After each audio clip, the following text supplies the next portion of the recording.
En el Maule, el presidente Boric reiteró: "No pongo las manos al fuego por nadie", una frase que acuñó apenas estalló el escándalo por los 426 millones de pesos asignados a una fundación ligada al partido de gobierno, Democracia Viva.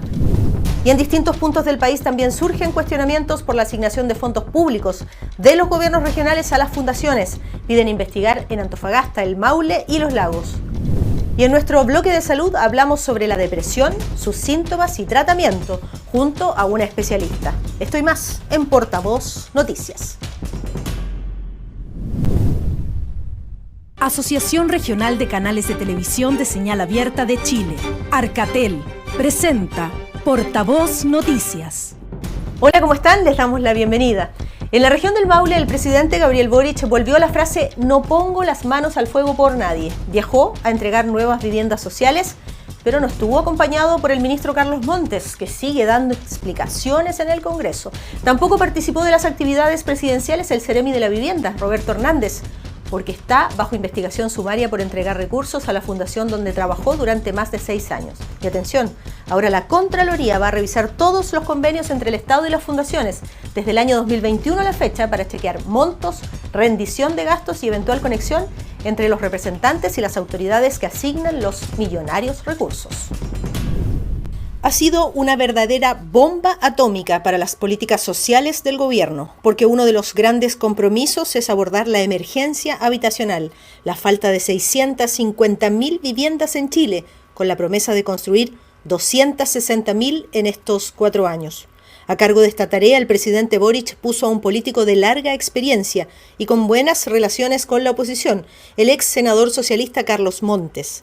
Luego de casi 1 año y medio a cargo del Ministerio de Vivienda, la asignación de millonarios recursos por trato directo a fundaciones ligadas a las autoridades de gobierno lo tiene al borde de una acusación constitucional.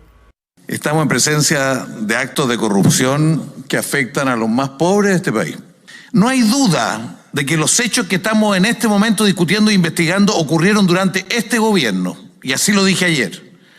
No hemos pretendido atribuir responsabilidad ni tampoco liberar de responsabilidad al gobierno anterior, sino que hemos relevado que este no es un sistema de asignación de recursos que se inventó ahora, este viene de antes, lleva por lo menos desde 2019, de distintas maneras. He instruido las siguientes medidas en el ministerio que yo encabezo. Hoy día empezó a funcionar un sistema de denuncia interna en que cualquier funcionario del MIMBU podrá reportar irregularidades que observen el cumplimiento de sus funciones, sin temor a represalias por su denuncia. He instruido también a la subsecretaria construir un sistema de alzamiento voluntario del secreto bancario de todas las cuentas bancarias del mismo, que son muchas, en favor de la Contraloría General de la República y el Ministerio Público. No voy a renunciar porque me siento con la responsabilidad de tratar de sacar adelante el programa de emergencia habitacional, que estamos avanzando seriamente para enfrentar los temas de la irregularidad y eventuales corrupción, y también para construir alternativas a esto. Y quisiéramos una sesión de sala aquí para explicarles lo que estamos pensando como alternativa, porque no es fácil hacerlo. El propio presidente Gabriel Boric no ha podido eludir la pregunta permanente de la prensa. Este miércoles viajó al Maule para entregar soluciones habitacionales y el ministro Montes no pudo acompañarlo porque sigue dando explicaciones en el Congreso. Y el Seremi de Vivienda del Maule, Rodrigo Hernández, tampoco apareció junto al mandatario porque está bajo investigación sumaria. Yo acá no pongo las manos al fuego por nadie. Todo el mundo tiene que estar disponible a ser investigado, porque lo que no podemos permitir es que por un par de sinvergüenzas o eventualmente incluso delincuentes, si así lo determina la justicia, fundaciones que realizan una labor que es valiosa, se vean entrampadas en esto y no puedan seguir realizando esa labor. Y por eso yo pido que seamos cuidadosos en distinguir, pero que se sepa de manera muy clara que desde el gobierno no se va a proteger a nadie, absolutamente a nadie, no se mete la suciedad debajo de la alfombra. Apenas estalló el escándalo de Antofagasta, el presidente acuñó la frase "no pongo las manos al fuego por nadie", pero luego respaldó a Rodrigo Hernández. El actual Seremi de Vivienda del Maule trabajó por más de 6 años en la Fundación Urbanismo Social y declaró al diario de Talca que cuando su seremía le asignó 89 millones de pesos a Urbanismo Social, él se inhabilitó. De plano, yo quiero ser muy tajante y claro en que descartamos absolutamente cualquier vinculación con lo que se ha denominado como el caso famoso de Democracia Viva. No tenemos ninguna relación con esa fundación, nunca tuvimos la intención tampoco de trabajar con ellos y en el caso particular de lo que se ha mencionado de urbanismo social, efectivamente fueron mis empleadores en algún minuto, pero como correspondió, yo me inhabilité justamente para evitar que eso afectara cualquier clase de perspectiva imparcial de parte de la Seremi. Pero pocos días después, la comisión del Ministerio de Vivienda que viajó a Talca a investigar descubrió un dato clave que cambió el escenario. El Seremi Rodrigo Hernández se inhabilitó recién una semana después de firmar el convenio que autorizó la entrega de recursos a su ex fundación. La Moneda resolvió ordenar una investigación sumaria en su contra. Pero a la par, la Fiscalía del Maule inició una investigación de oficio y envió los antecedentes al Ministerio Público de Antofagasta, donde todo comenzó con los 426 millones de pesos que el Ministerio de la Vivienda le entregó a la Fundación Democracia Viva. Suman y siguen las denuncias en distintas regiones del país, y los involucrados son militantes de Revolución Democrática, cuyo presidente, el senador Juan Ignacio Latorre, recibió algunos antecedentes sobre la Fundación Democracia Viva 10 días antes, pero no los entregó. La pregunta es, ¿por qué? Si un funcionario público está obligado por ley a entregar la información sobre posibles delitos a la Fiscalía. Es lamentable, yo creo que es importante que todas estas alertas siempre se pongan a disposición rápidamente de quienes tenemos que tomar decisiones. Cuando se detectan posibles irregularidades, entiendo que muchos quieran primero saber si esto son solo rumores o hay elementos fundados para creer que hay una irregularidad, pero desearíamos que las alertas se pongan a disposición del Ejecutivo para poder actuar siempre de la manera más diligente posible. Desde que estalló el escándalo de Antofagasta, se han sumado denuncias en otros puntos del país por convenios de entrega directa de recursos de la Moneda y también de los gobiernos regionales a distintas organizaciones que no siempre tienen el giro o la actividad comprometida en el proyecto. Ahora, la Contraloría confirmó que va a iniciar una auditoría general a todos los convenios del Ministerio de Vivienda y otros organismos del Estado con fundaciones, desde el año 2021 hasta la fecha. El objetivo es revisar las asignaciones directas de fondos públicos, chequear la rendición de gastos y quienes están detrás de esas fundaciones. Hoy el foco está puesto en el uso de los dineros del Estado, aquellos fondos que asigna directamente la Moneda y también los gobiernos regionales. En el Maule, un grupo de consejeros regionales solicitó a la Contraloría que investigue supuestos nexos de la gobernadora Cristina Bravo con fundaciones a las cuales asignó recursos y no han ejecutado los programas comprometidos. ¿Qué responde la gobernadora del Maule? Contivisión nos informa.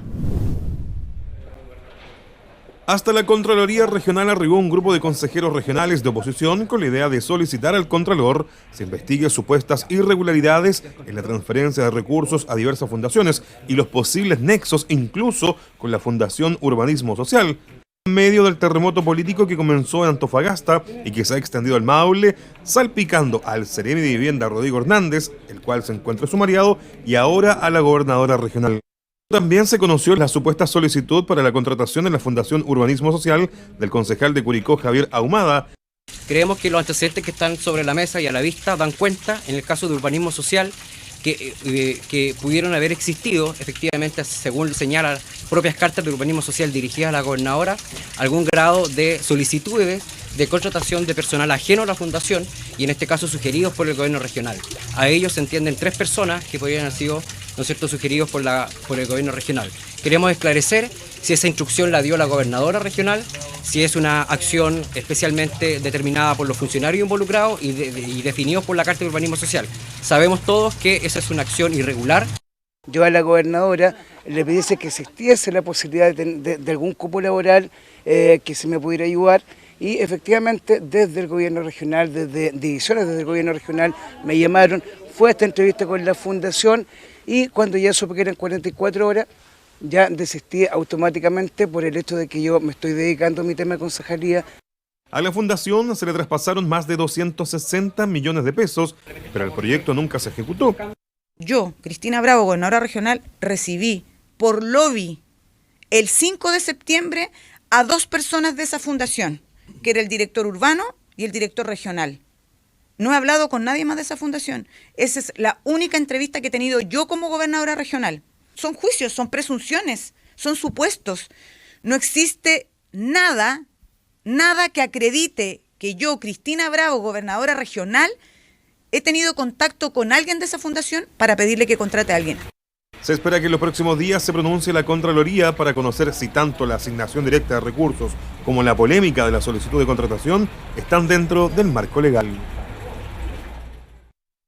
¿Y qué está pasando en Los Lagos? Continúa la polémica por la entrega de recursos del gobierno regional que lidera Patricio Vallespín a 3 fundaciones. Ahora la Comisión de Fomento Productivo del Consejo Regional pide transparentar los fondos asignados y ejecutados por las organizaciones no gubernamentales. Vértice TV con esta nota. La Comisión de Fomento Productivo del Consejo Regional de Los Lagos y 18 de sus miembros entregaron una carta para conocer el estado de los recursos entregados y ejecutados por las fundaciones Chinquihue y Fudea. Lo que aquí se pide puntualmente tiene que ver que se genere una matriz de control, que la unidad de control del gobierno regional ya la tiene.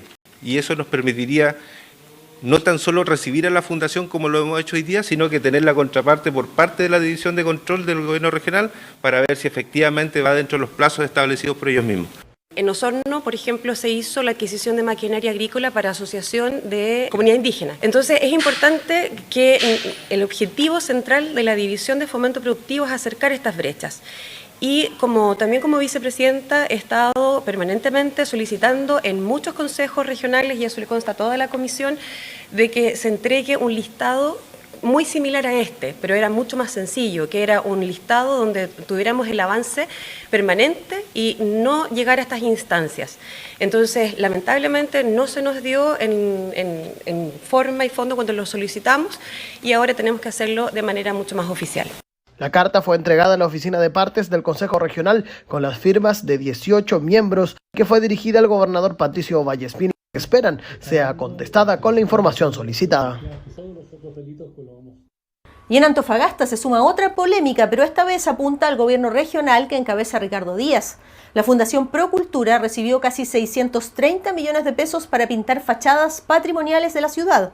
Parlamentarios de Renovación Nacional cuestionan esta asignación porque es una fundación dedicada a la venta e impresión de libros. Antofagasta TV con el informe. Un oficio para que se investigue el actuar de la Contraloría Regional en la toma de razón de un convenio entre el Gobierno Regional de Antofagasta y la Fundación Procultura será presentado por el diputado de Renovación Nacional José Miguel Castro, debido a una transferencia de 629 millones de pesos para el programa Recuperación de Fachadas Zona de Conservación Histórica, trabajo realizado por Procultura.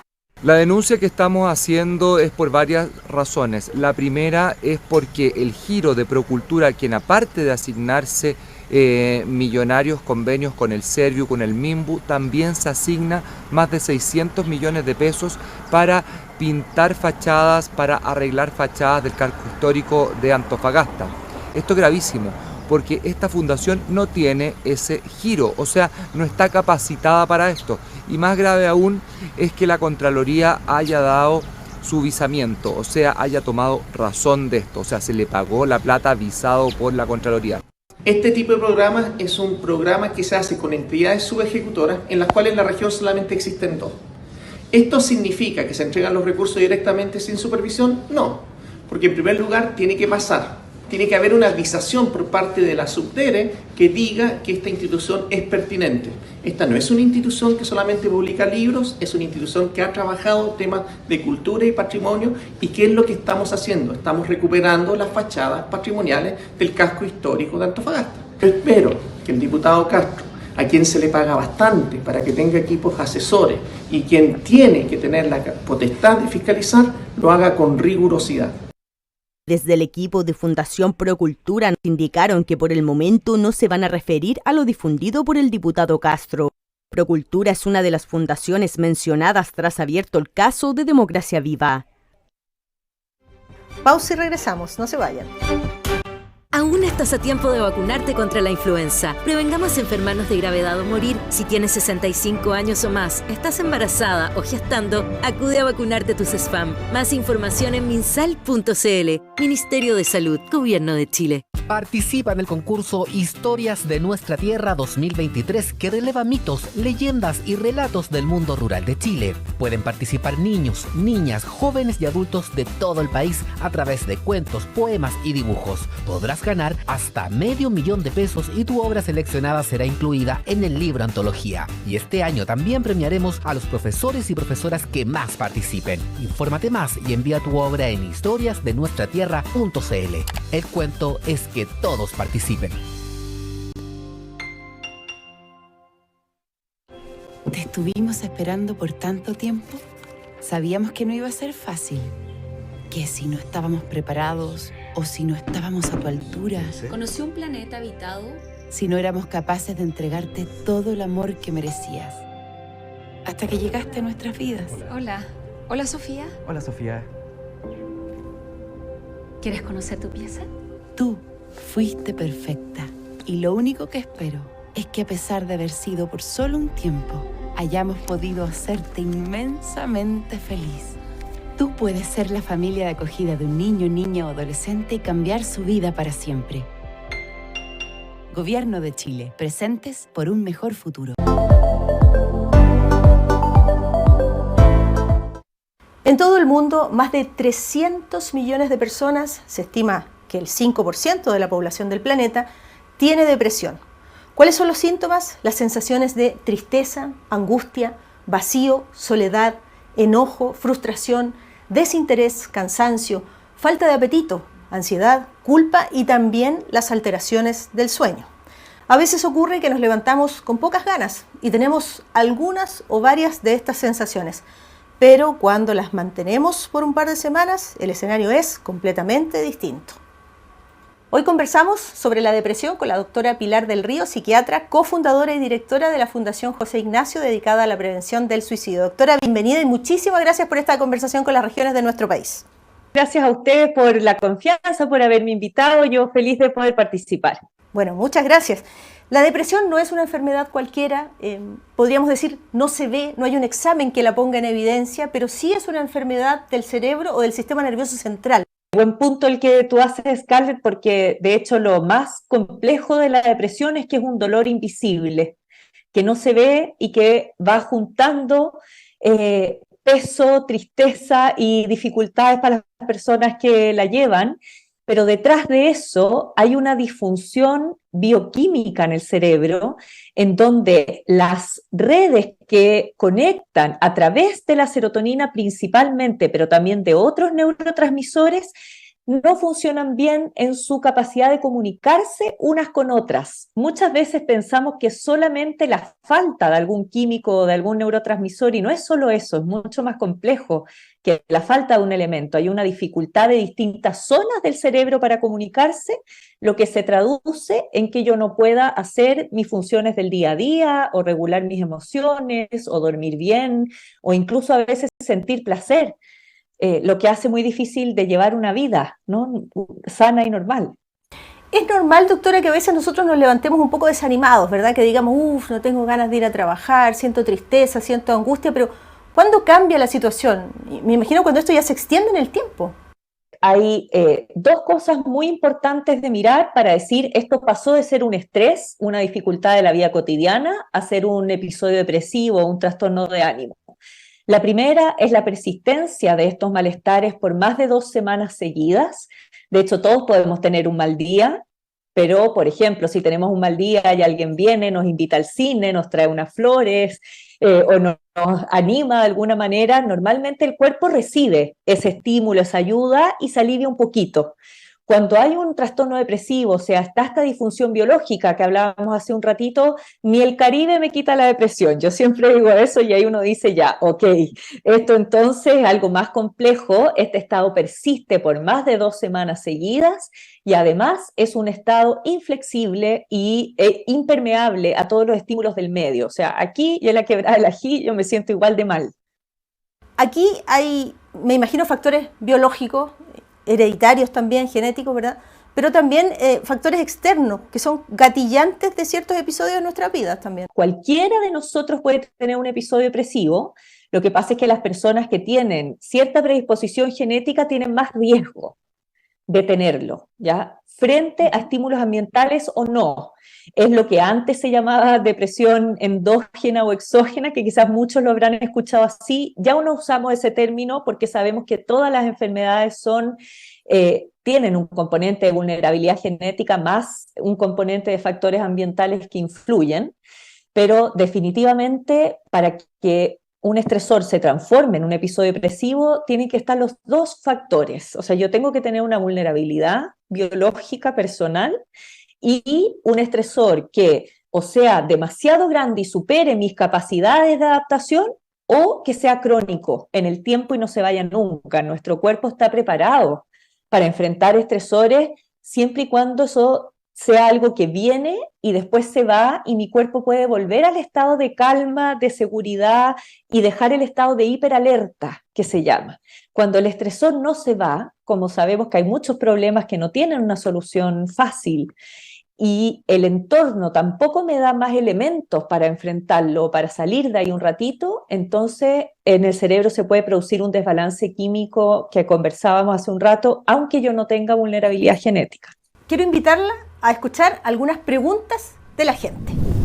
¿Cuáles son las señales que alertan sobre la depresión?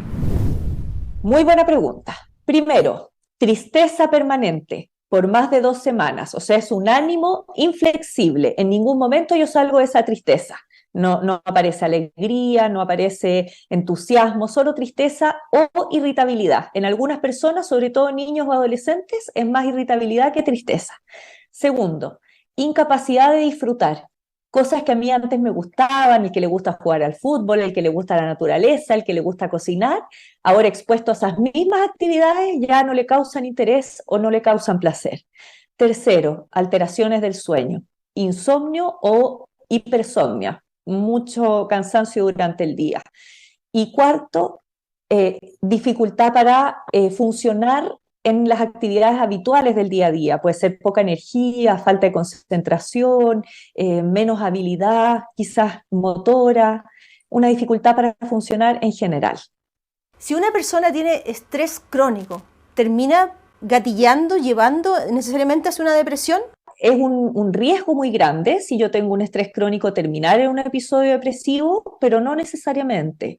Me puedo quedar también en ese estado de estrés permanente que puede ser mayor o menor según las medidas que yo vaya tomando, pero definitivamente, Scarlett, si yo presento un estrés crónico, es muy importante que haga todo lo posible para prevenir un episodio depresivo, y las principales medidas de prevención ahí tienen que ver con buscar el apoyo de la comunidad, recordarnos que los estresores crónicos, tratar de enfrentarlos solo no es una muy buena idea, cuidar infinitamente nuestra alimentación, sobre todo el consumo de proteínas y aminoácidos esenciales, porque los necesitamos para construir nuestros neurotransmisores, mover el cuerpo. Hay muchos sabios maestros de la psiquiatría que dicen que en un cuerpo en movimiento no entra la depresión, y a veces nos exigimos como deporte, ¿no? Alguien deprimido quizás no tiene ganas de hacer tanto deporte, pero si mueve el cuerpo lo puede prevenir.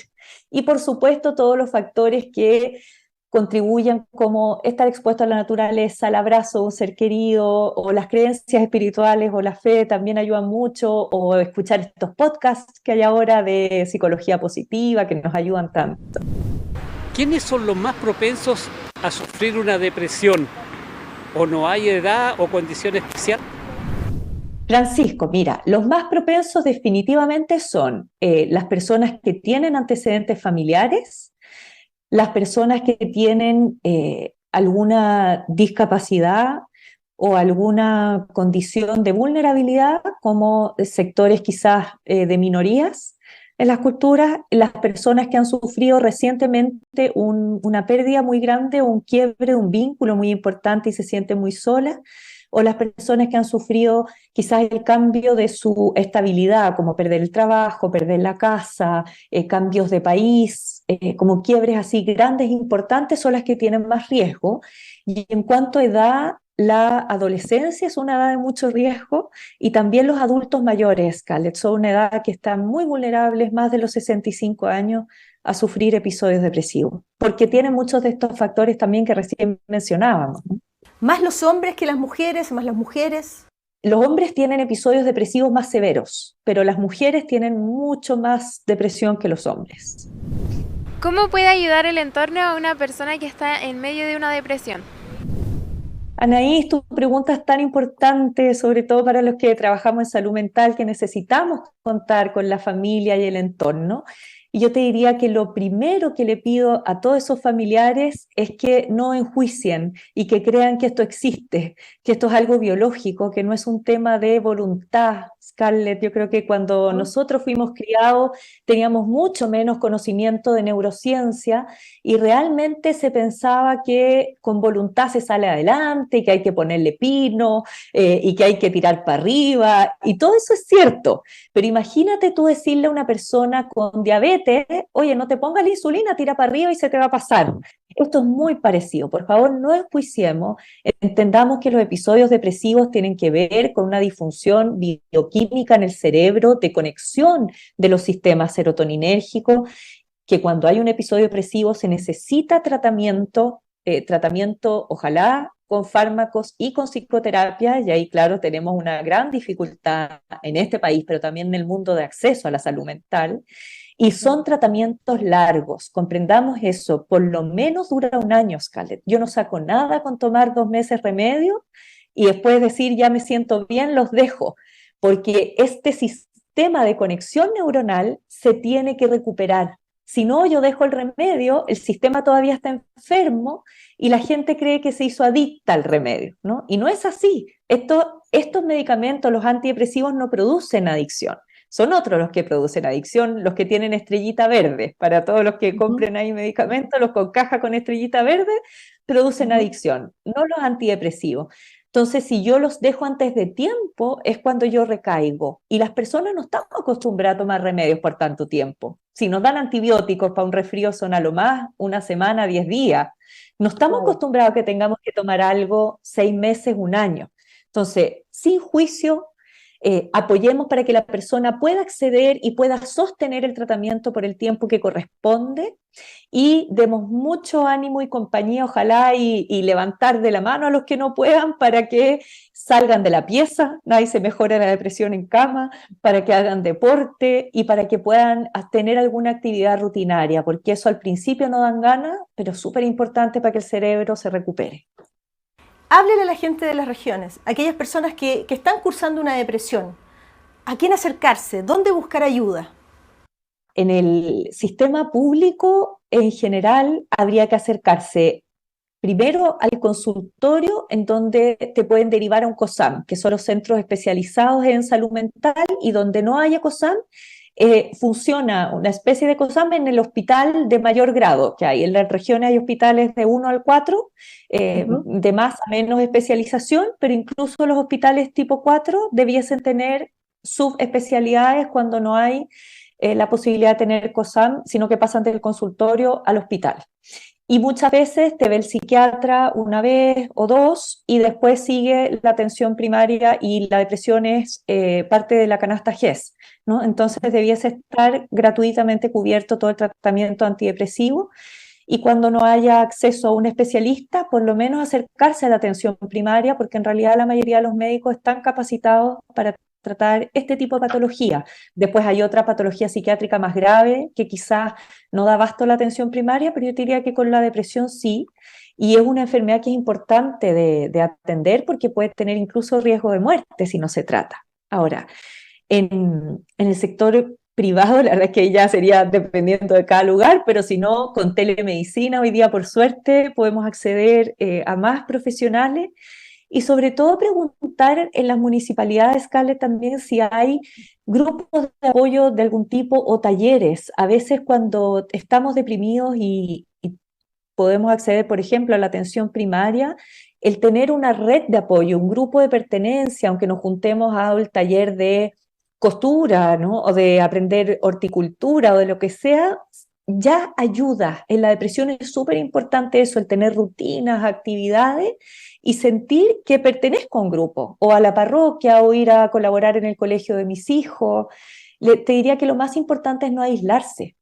Entonces, por lo menos si no puedo conseguir atención profesional pronto, por mientras tanto buscar comunidades de apoyo, atención aunque sea por médico general, y mucha, ojalá, apoyo de familiares, amigos o quien sea que esté ahí cerquita, ¿no? Doctora Pilar del Río, le queremos agradecer de todo corazón esta interesantísima conversación y le mandamos un abrazo muy, muy grande. Muchísimas gracias. Otro abrazo grande para ti, Scarlett.